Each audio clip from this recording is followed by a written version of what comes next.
بسم الله الرحمن الرحيم. الحمد لله رب العالمين، والصلاة والسلام على نبينا محمد وعلى آله وأصحابه ومن تبعهم بإحسان إلى يوم الدين. Урматтуу мусулман бир тууган, биз имам Науави рахимахуллахнын 40 хадис китебинен сабак баштаганбыз. Өткөн сабагыбызда ушул китепке киришүү болгон. Ал эми бүгүнкү сабагыбызда ушул китептеги биринчи хадиске токтолобуз.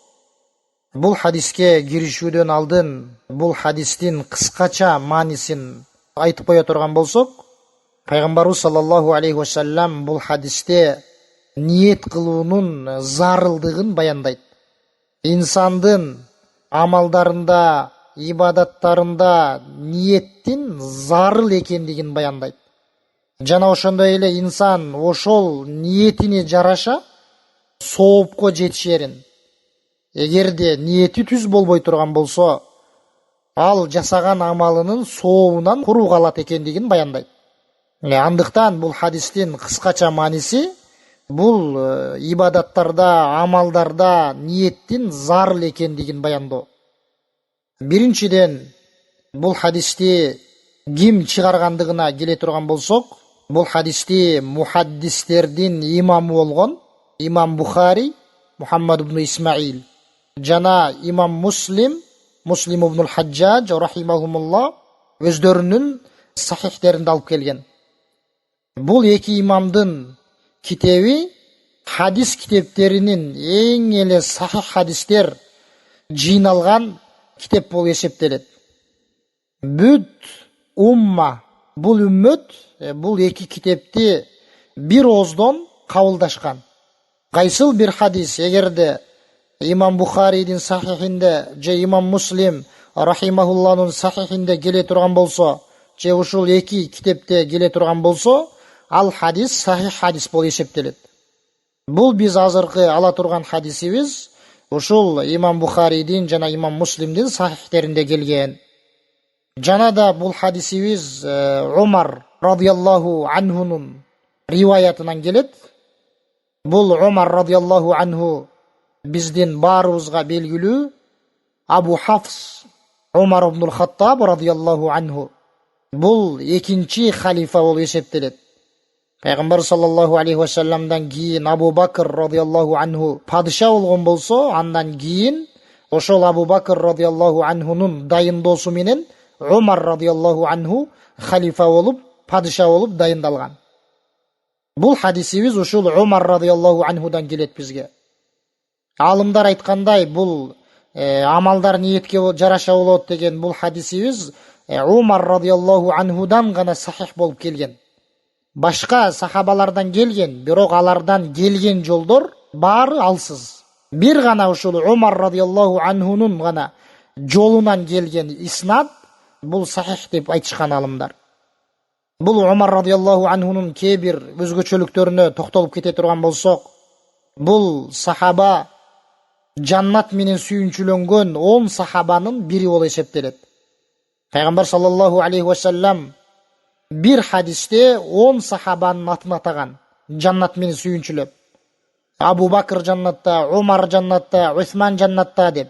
Ошентип 10 сахабанын атын эскерген. Ошол 10 сахабанын бири болуп эсептелет. Бул дегенибиз башка, бул 10 сахабадан башка жаннат менен сүйүнчүлөнгөн сахабалар жок деген маани эмес. Бар, бирок бир хадисте келген ушул 10 сахаба. Жана да Пайгамбар саллаллаху алейхи ва саллям Бухари, Муслим чыгарган хадисте Умар радиаллаху анхунун жаннатта үйүн көргөн. Пайгамбарыбыз түшүндө. Мен бир касыр көрдүм. Бул кимдин касыры деп айтсам, бул Умар радиаллаху анхунун касыры деп айтты деп. Жана ошондой эле бул Умар радиаллаху анху биз ээрчигенге буйрулган, же болбосо биз аларга ээрчигенге буйрулган 4 халифанын бири болуп эсептелет. Пайгамбар саллаллаху алейхи ва саллям Абу Дауд, Тирмизи, Ибн Мажа рахимахумуллахлар чыгарган хадисте бул хадис Ирбад ибн Сария радиаллаху анхудан келет.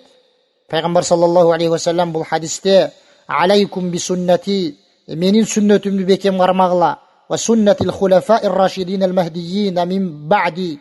Менден кийин 4 халифамдын сүннөтүн бекем карман кыла деген.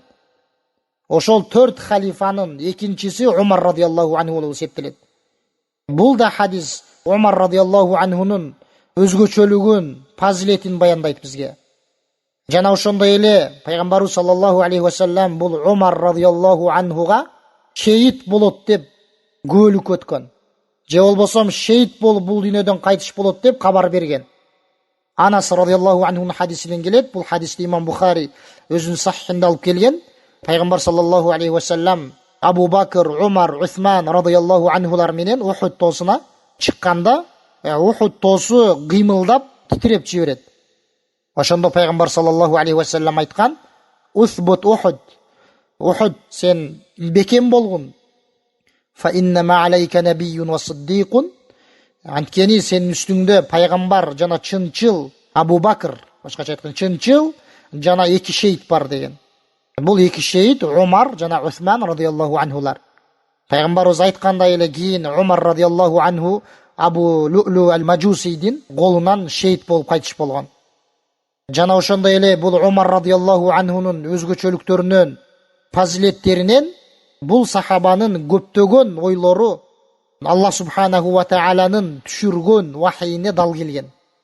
Бул сахаба кээ бир ойлорду айтат эле, кеңештерди. Кийин Аллах тааланын аяты ошол Умар радиаллаху анху айткан сунушка дал келип, айткан оюна дал келип түшөт эле. Мисал катары айта турган болсок, аялдарга хижабтын парыз болуусу, Каабадагы Ибрахим алейхиссаламдын макамын намазкана кылып алынуусу, жана арактын арам болуусу, жана башка маселелер. Жана да пайгамбар саллаллаху алейхи ва саллям Бухари Муслимде келген хадисте, бул хадис Саад ибн Аби Ваккастан келет. Пайгамбар саллаллаху алейхи ва саллям айтат: "Валлади нафси бияди", менин жаным колунда болгон затка ант ичем дейт пайгамбарыбыз. "Ма лақияка шайтану қат саликан фаджан илля салака фаджан гайра фаджик." Умар, эгерде шайтан сага бир сен кетип жаткан жолдогу жолугуп кала турган болсо, шайтан деди, ал шайтан сенин жолуңа жүрбөй башка жолго түшүп, ошол жолдон кетет деди. Башкача айтканда, шайтан сен баскан жолдон баса албайт деди. Кетип аткан болсо, эгерде Умар радиаллаху анху бир жолдон, шайтан ал жолдон жүрбөй башка жолго жүрүп кетет деди. Жана ошондой эле бул сахаба Амирул Муъминин деп ушул лакапка эң биринчи ушул лакап айтылган бул сахабага. Ибн Абдул-Бар өзүнүн Истиаб аттуу китебинде алып келгендей, Мугира ибн Шу'ба радиаллаху анху айтат Умар радиаллаху анхуга: "Анта амируна, сен биздин падышабызсың, ва нахнул муъминун, жана биз момундарбыз, фа анта амирул муъминин, демек сен момундардын падышасысың" деди. Ошондон кийин бул наам Умар радиаллаху анхуга берилип, кийин андан кийинки башка дагы сахабаларга айтылган. Эң биринчи ушул Умар радиаллаху анхуга айтылган. Бул сахабанын, Умар радиаллаху анхунун фазилеттери өтө көп айтылган. Бул Абу Бакр радиаллаху анхудан кийин келе турган эң абзел инсан болуп эсептелет. Ошондуктан бул алымдын өмүр баянын баяндаган өзгөчө китептерде жазылган. Жана башка сахабалардын өмүр баяндары жазылган китептерде дагы өтүп фазилеттери өтө көп эскерилип, бул сахабанын радиаллаху анхунун көптөгөн артыкчылыктары эскерилген. Эми биз хадисибизге келе турган болсок, бул биз ала турган хадис пайгамбарыбыз саллаллаху алейхи ва салламдын амалдар ниетке жараша болот деген хадиси. Бул өтө маанилүү, өтө орду, жогору болгон хадистердин бири. Бул хадистин орду жогору экендигин баяндап, алымдар өтө бир жогорку даражадагы сөздөрдү айтышкан. Мисал үчүн Абдуррахман ибн Махди рахимахулла айткан: "Эгерде мен бир китеп жаза турган болсом, ушул Умардын амалдар ниетке жараша болот деген хадисин мен ар бир бөлүмгө жазмакмын" деди башында. Эмне үчүн? Анткени бул өтө зарыл хадис. Жана имам Шафии бул хадис жөнүндө айткан: "Хадал хадис сулусул илм". Бул хадис илимдин 3/1 деген. Эгерде илимди 3кө бөлө турган болсок, бул хадис ошол илимдин 3/1 татыйт деген. Ва ядхулу фи 70 бабан мин абуабил фикх. Жана да имам Шафии айтат, бул хадис фикх баптарынан 70 бапка кирет деген. Имам Ахмад рахимахулла айткан бул хадис жөнүндө: ислам 3 хадистин айланасында айланат деген. Ошол 3 хадистин бирин ушул хадисте атаган. Умар радиаллаху анхунун азыркы биз алып аткан, биз түшүндүрүп аткан хадисин. Жана ошондой эле бул хадис менен көптөгөн алымдар өздөрүнүн китептерин баштаган. Эң биринчи ушул хадисти эскеришкен. Мисал катары Имам Навави азыркы биз китебин баштаган Имам Навави дагы эң биринчи ушул хадисти эскерип атат. Жана ошондой эле Имам Бухари өзүнүн сахихинде эң биринчи ушул хадисти алып келген. Жана Абдул Гани Мақдиси деген алым өзүнүн Умдатул Ахкам деген китебин ушул хадис менен баштаган. Жана Имамул Багауи деген алым бар. Ал дагы өзүнүн Масабихус Сунна жана Шархус Сунна деген 2 китебин ушул хадис менен баштаган. Жана да Имам Суйути өзүнүн Жамиус Сагир деген китебин дагы ушул хадис менен, ушул хадисти эскерип, эң биринчи ушул хадисти жазып баштаган. Ошондуктан бул хадисибиз өтө мааниси терең, диндеги эң негизги хадистердин бири болуп эсептелет. Пайгамбар саллаллаху алейхи ва салламдын сөзүнө келе турган болсок, пайгамбарыбыз айтат: "Иннамал а'малу бинният". Албетте амалдар ниетке жараша болот деди. Кайсыл жагынан ниетке жараша болот? Бул амалдардын ниетке жараша болот деген сөзүнүн мааниси, алымдар айткандай, амалдардын туура же туура эмес боло тургандыгы дагы ушул ниетке жараша болот. Бир амал болуп эсептелиш үчүн дагы ал ниет шарт кылынат. Эгерде ошол амал ибадат боло турган болсо, бул жерде ниет кылуу шарт болуп эсептелет. Эч качан эгерде инсандын жасай турган амалы ибадат боло турган болсо, бул учурда эмне ниет кылуу шарт болуп эсептелет. Эгер ниет кылбай турган болсо, бул учурда анын амалы амал болуп эсептелбейт. Анткени пайгамбарыбыз амалдар ниетке жараша болот деди. Алымдар айтканда, эгерде амалдар ибадат боло турган болсо, бул учурда ниет кылуу шарт болот. Ал эми амалдары, инсандын амалдары жөнөкөй эле адаттар боло турган болсо, жеп ичүү, уктоо жана башка амалдар сыяктуу, бул учурда ниет кылуу шарт эмес. Бирок эгерде ниет кыла турган болсо, бул учурда ошол ниетине жараша соопко жетишет. Эгерде инсан жеп ичип атканда Аллах Таалага ибадат кылууга мен кубат алайын деп жеп ичип аткан болсо, бул учурда соопко жетишет. Мисалы эс алып атканда дагы мен Аллах Таалага кулчулук кылууга күчтүүрөөк болуш үчүн эс алайын деп ошондой бир ниеттенип аткан болсо, ал инсан уктаганына дагы эмне сооп алат. Ошондуктан эгерде инсандын жасай турган амалдары ибадат боло турган болсо, бул учурда эмне ниет шарт болот. Ал ибадаты эч качан ниетсиз ибадат болуп эсептелбейт. Ал эми адат боло турган болсо, жөнөкөй эле адаттагы амалдары, бул учурда эмне ниет кылуусу мустахаб болот. Ал соопко жетишет, жакшы болот ниет кылуусу, бирок шарт эмес. Мисал үчүн, мисал келтире турган болсок, бир инсан даарат алыш керек, бирок ал инсан сууга түштү дейли. Жуунуу үчүн сууга түштү. Бүт денесинин баарына суу жетти. Жада калса гусул дагы алынып калды. Бирок ал ниеттенген жок. Жөн эле жуунуп атат. Жөн эле жуунуп атып, анын бүт денесинин баарына суу жетти. Эми бул инсандын даараты жок болчу. Бирок мен денемдин баарына суу жетип калды. Эми болду, эми ошону мен ниеттенип койдум деп, ошол жуунуп алгандан кийин дааратты ниеттенген болсо, эми бунун даараты өтпөйт.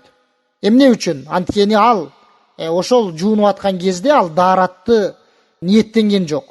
Даарат ниетинде жок эле. Анын даараты даарата болуп эсептелбейт.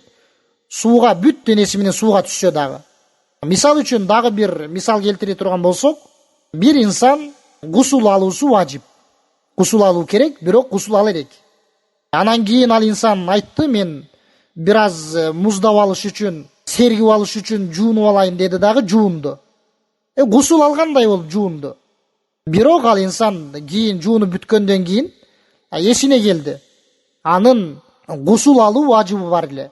Эми бул инсанды биз айтпайбыз, сен гусул алып калдың деп. Эмне үчүн?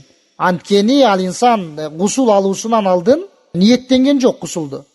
Ошондуктан ал гусул алуусунан алдын ошол ниетти жүрөгүнө келтириш керек эле. Бирок ал ниеттенбегендиги үчүн анын антип жуунуп алса дагы эч качан анысы гусулуна өтпөйт.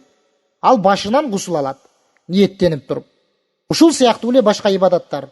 Намаз болсун, зекет болсун, орозо болсун, ажылык болсун, айырмасы жок.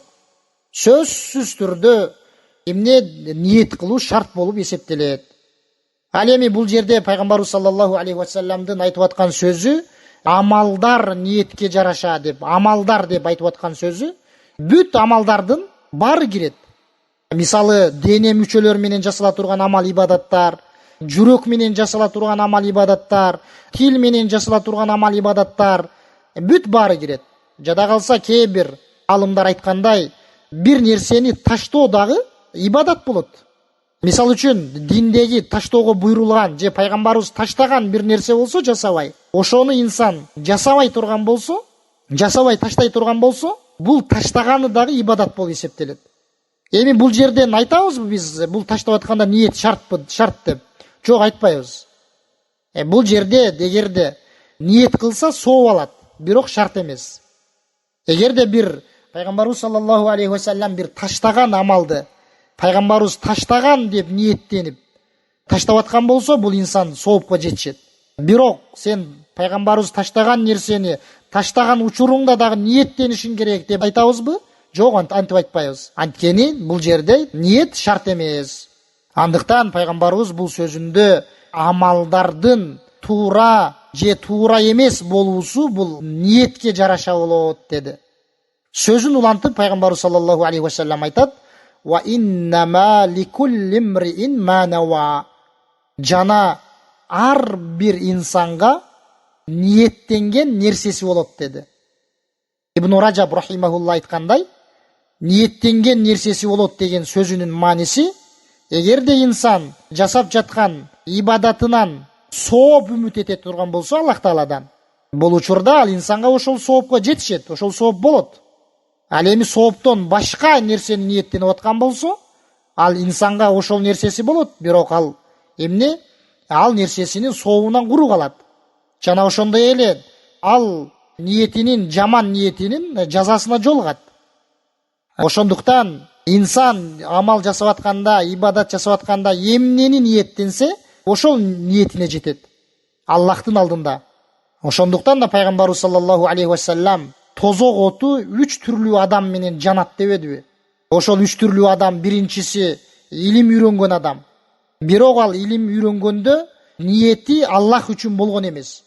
Бир соопко жетишүү үчүн болгон эмес. Ал ошол бул илимдүү экен деп айтсын деп илим алган. Ал эми экинчи адам, пайгамбарыбыз айткан, ал беришен адам. Бүт садакаларды берип жүргөн адам. Ал соогун үмүт эткен эмес Аллахтын алдынан. Ал эл көрсүн, кожо көрсүн сарптап жүргөн акчаларын.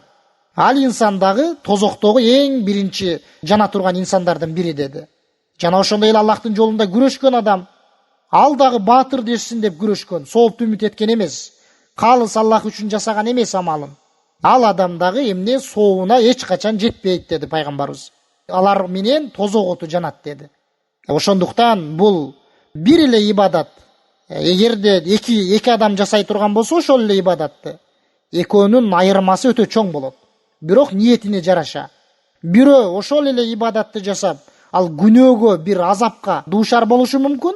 Ал эми ошол эле ибадатты жасап, бир инсан чексиз бир соопторго жетиши мүмкүн. Ошондуктан инсан ар бир амалында биринчи ошол ибадаттын ниеттенип, андан кийин ошол ибадаты менен Аллах Тааланын ыраазылыгын, Аллах Тааланын сообун үмүт этиш керек. Пайғамбарыбыз саллаллаху алейхи вассалам, Абу Дауд, Ибн Мажа рахимахуллахлар өздерінің сунанында шығарған хадисте, бұл хадис Абу Хурайра радиаллаху анхудан келеді. Пайғамбарыбыз айтады: кимде ким бір илим талап қыла тұрған болса, бирок ал инсан ал илимди бұл дүйнөдөн бір мал дүйнөгө жетүү үчүн илим окуй турган болсо, илим талап кыла турган болсо, ал инсан жаннаттын жытын да жыттабайт деди. Ошондуктан мусулман адам эмне амалын жасап жаткан кезде сөзсүз түрдө ихласты алып келүү керек. Калыс Аллах үчүн жасоо керек. Ошондуктан да жана алымдар бул хадисти өтө маанилүү хадис экендигин айтып атышат. Пайгамбарыбыз саллаллаху алейхи вассалам сөзүн улап, эми ошол ниетке бир мисал келтирет. Айтат: "Ва ман канат хижратуху илаллахи ва расулихи фа хижратуху илаллахи ва расулихи." Кимдин көчүүсү Мекке шаарынан Мадина шаарына көчүүнү айтып атат. Себеби Пайгамбар саллаллаху алейхи вассаламдын доорунун биринчи убакыттарында Аллах Таала Мекке шаарынан Мадина шаарына көчүүнү парыз кылган. Мекке шаарында динди кармануу кыйынга учурап калган кезде Мадина шаарына көчүүнү парыз кылган. Кийин Мекке шаары ислам мамлекети, ислам өлкөсү болгондон кийин бул көчүүнүн өкүмү өчкөн. Эми пайгамбарыбыз ошол сахабаларга өздөрү түшүнө турган бир мисалды айтып атат. Эми кимдин ошол Меккеден Мадина шаарына көчүүсү Аллахка жана анын элчисине боло турган болсо, башкача айтканда көчүүдөн максаты, ниети Аллах Тааланын ыраазылыгы жана пайгамбарга баруу боло турган болсо, фа хижратуху илаллахи ва расули. Демек ал инсандын көчүүсү Аллахка жана анын элчисине болуптур деди. Ва ман канат хижратуху ли дунья юсибуха ау имраатин янкихуха фа хижратуху иля ма хаджара илей. Жана кимдин көчүүсү бир дүнүйө үчүн же болбосо бир аялга үйлөнүү үчүн боло турган болсо, демек ал адамдын көчүүсү ошол көчкөн нерсесине болду деди. Башкача айтканда, эмне максатта көчүп аткан болсо, ошол максаты болот анын. Ал эч кандай соопко жетишпейт деди. Ошондуктан бул хадисте пайгамбарыбыз саллаллаху алейхи вассалам инсан ар бир амалында эмне Аллахтан соопту ниет кылыш керек. Айтканыбызда эң биринчи ошол жасап жаткан ибадатын ниеттенүү керек. Андан кийин ошол ибадатын калыс Аллах үчүн аткарып, Аллах Тааладан соопту үмүт этүү керек. Ошондо ошол амал пайда берет. Ошондуктан алымдар амалдын кабыл болуу үчүн эки шартты эскеришкен. Бул эки шартты биз ар бирибиз ар дайым көңүлүбүзгө түйүп жүрүшүбүз керек. Кандай амал жасабайлы? Биринчи шарты ошол азыркы биз айтып аткан ихлас, калыс Аллахтын ыраазычылыгы көзгө тутулуу керек. Ал эми экинчи шарты пайгамбар саллаллаху алейхи вассаламдын суннасына, сүннөтүнө дал келүү керек. Эгер кайсыл бир инсандын амалында, ибадатында ушул эки шартта болбаса, ал инсандын амалы эч качан салих амал болбойт, жана ал амалы эч качан кабыл болбойт. Эми бул хадисте ниеттин зарылдыгын баяндадык.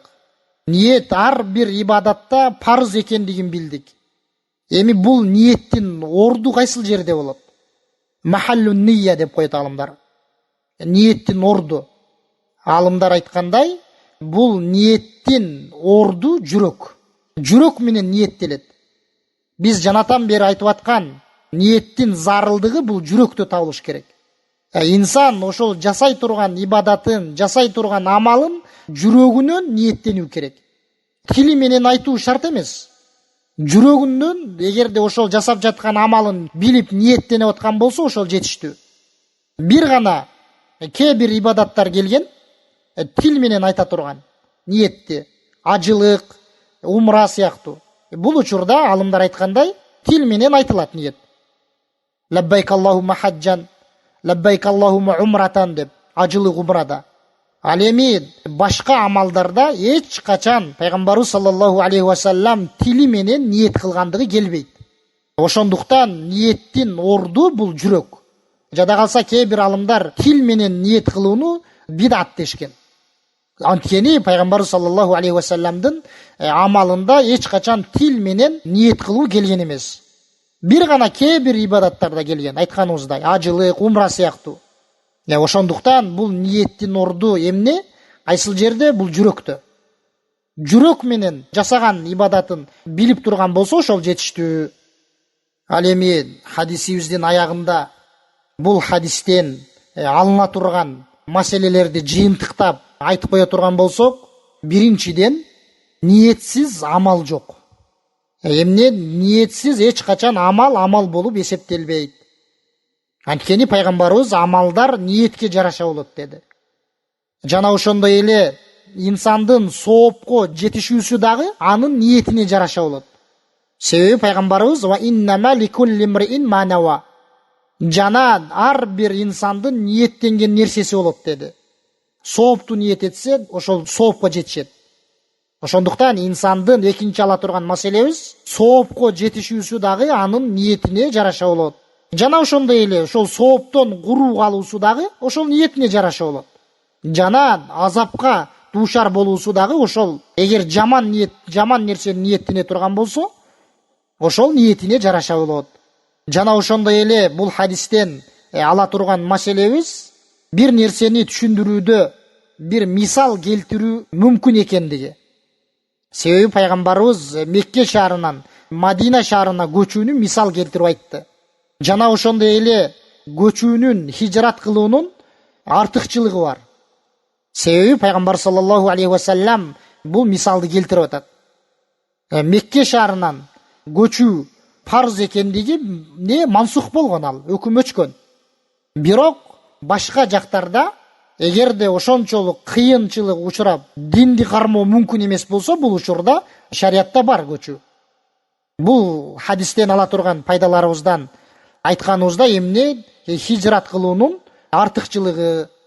Жана ошондой эле бир ибадатты эки адам жасай турган болсо, ал экөөнүн ортосунда ниеттерине жараша чоң айырмачылык бар экендиги. Жана айтып өткөнүбүздөй, ал дагы эмне ниеттерине жараша болот. Бир эле ибадат, бирок экөөнүн ортосунда айырма өтө чоң. Анткени биринчиси туура нерсени ниеттенип, Аллах Тааланын ыраазычылыгын көздөп аткан болсо, экинчиси ал нерсени көздөгөн жок. Ошондуктан да ошол эки адамдын жасап жаткан ибадатынын айырмачылыгы өтө чоң. Ошондуктан бул хадистин мааниси ар бир ибадат ниетке жараша болот. Жана ошондой эле инсандын ар бир сообу же болбосо инсан ниеттенген ниетине жараша сообуна же анын эмне азабына дуушар болот. Ошондуктан инсан ар дайым ибадаттарында түз ниеттенип, Аллах субханаху ва тааланын ыраазычылыгын көздө тутуу керек. Ихласты өзүнө алып келүү керек. Wallahu a'lam wa sallallahu wa sallam ala nabiyyina Muhammad wa ala alihi wa sahbihi wa sallam.